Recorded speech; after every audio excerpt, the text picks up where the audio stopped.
ئێستا زەواجی مسیار و زەواجی مسفار و زەواجی مسیاف و ئەم زەواجانی کە ئەکرێ ئافرەتی واقعی بێوەژنە 5 و 6 و ئەکا وەلی ئەمرەکەی نازانێ.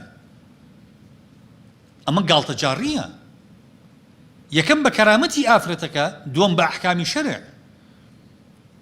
بەو خوایەک ئەشێتە ژێر کڵێشەی پێ ئەڵێ وڵا تۆ کە بێوەژنی وەلی ئەمرێ بۆ چییە؟ چۆن وەلی ئەمری بۆ چییە؟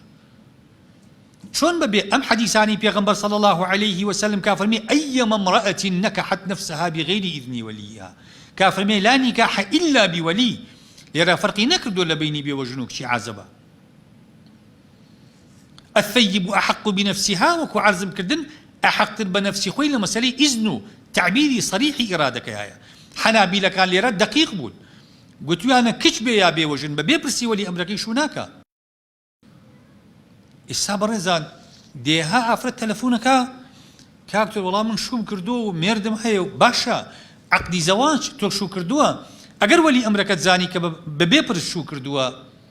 أجر براكان تزانيان ببيبرس شو كردوها أجر بيعني حملة بو دروز بو ببيوي كولي أمرك بزاني شو كردوها باش دواي أوا أم عقدي زواجاني كبنهيني كراوة شو مقاصد يقل مقاصدي زواج بيكي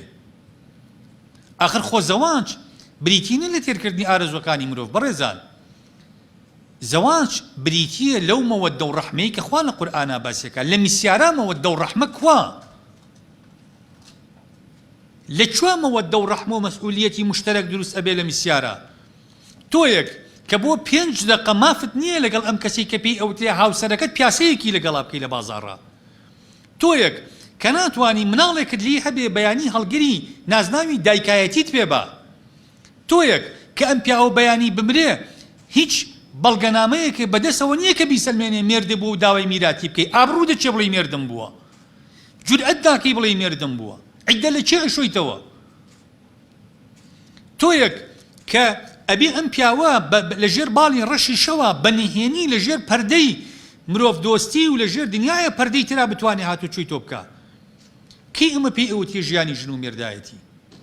کەی ئەمە ئەو زەواجەیە کە خوای پەروەردگارە فەرمێ وەجەعەلە بەینەکوم مەوەدەتەن وەڕەحمە چۆن ئەم زەواجە بەرپرسیارەتی هاوبەش دروستەکا لە بینی ژن و پیاوە ئەمە گاڵتە چاڕیە بە ئەحکامی شەرع بەڕێزان لەبەرەوە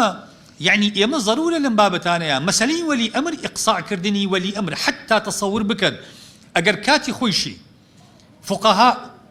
گوتبێتیان بۆ نمونە بۆ بێوەژن وەلی ئەمر ئێوە ئەزانن ئێمە قاعدەیەکی فقهیمان هەیە پێمانەڵێ الفتوى تتغير بتغير الزمان والمكان فتوى بەپێی کات و شوێنە گۆڕێ ئەو فتوایانەی کاتی خۆی ئەگەر فقەها لەبەر ئەوەی سەردەمی ئەوان سەردەمی زەواجی میسیار و سەردەمی ئەم جۆرە بەدبەختی و گاڵتە جاڕیانە نەبووە بە ئەحکامی شەرع ئەوان ئێستا زین و بوونایە دڵنیا بن لەسەرەوەی کە زەواجی میسیانیان حرامە کرد و ئەیشان گوت زەواج بەبێ وەلی ئەمر حرامە عەقد دانامەزرێ چکۆکو عەرزم کردن ئێمە ڕوبڕووی ئەمانە لە حاڵەت چوونەتە دەرەوە خەریکە ئەبن بە دیاردە لە کۆمەڵگاکانی ئێمەیە بەڕێزان یعنی دێها ئافرەت هەیە ژنی پیاوێکە تەلەفۆنەکە ئەڵێ کاک دکتۆر کابرا پێی گوتوم گوتوێتی ژنی من بە تا ئەو کاتی داواکاریە کە داواکاری هاو تەلاق تێ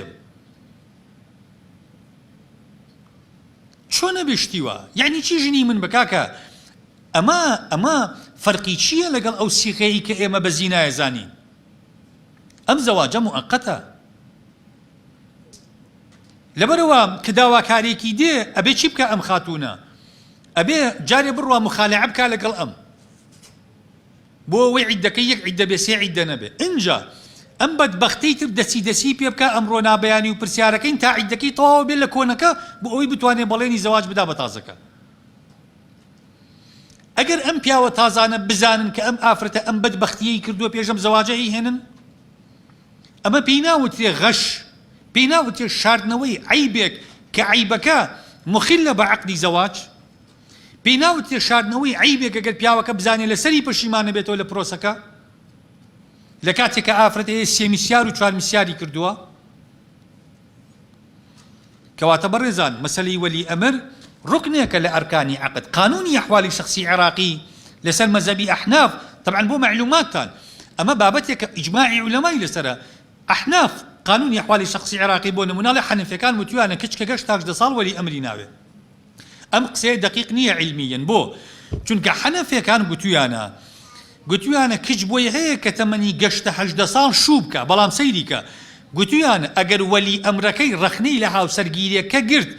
و تا نەیدا لە هاوشانی بوونی کوڕەکە بۆ کچەکەی بۆی هەیە زەواجەکە هەڵوەشێنێتەوە کەواتە ئەحنافیش لە ئەخیرا ئەگەڕێنەوە بۆ پرسی وەلی ئەمرەکە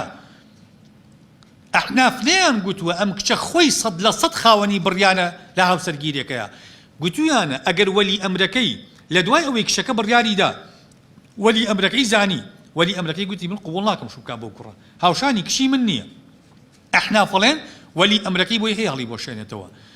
کەواتە ڕەئی ئەحنافیش لە ئەخیرا دێتەوە لای کێ مالیکی و شافعی و حەمبەلیەکان کە ئەگەر باوک ڕازی نەبێ کچەکە بۆی نییە شوو بکات سەر بەخۆ